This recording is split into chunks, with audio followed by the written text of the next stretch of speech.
Nais ng ilang senador na imbestigahan ang report ng Amnesty International ukol sa mga kaso ng pagpatay na may kaugnayan sa droga. Maraming senador ang nababahala sa mga pahayag ng ilang pulis at hired killer na binabayaran sila ng libo-libong piso kada drug suspect na mapapatay. Naniniwala si Senador Chis Escudero na dapat magpaliwanag ang PNP lalo na sa alegasyong sa headquarters ng pulisya nagaganap ang bayaran. Ayon kay Senador Ping Lacson na dating hepe ng PNP, matagal na niyang naririnig ang ganitong kwento pero kailangan daw ng ebidensya.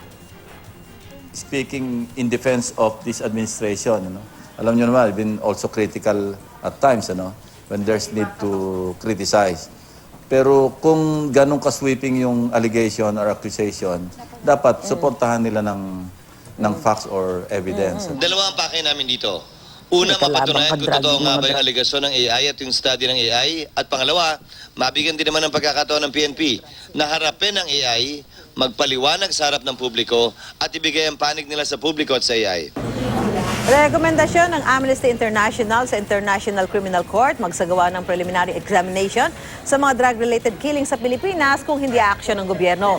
Hiling din ng AI sa international donors, tiyaking walang nagagamit na financial aid sa paglabag sa karapatang pantao sa kampanya kontra droga. Bukas naman ang Malacanang sa plano ng Senado na mag-imbestiga batay sa report ng Amnesty International. Pero giit ng palasyo, walang kinalaman ng gobyerno sa operasyon ng mga tiwaling pulis.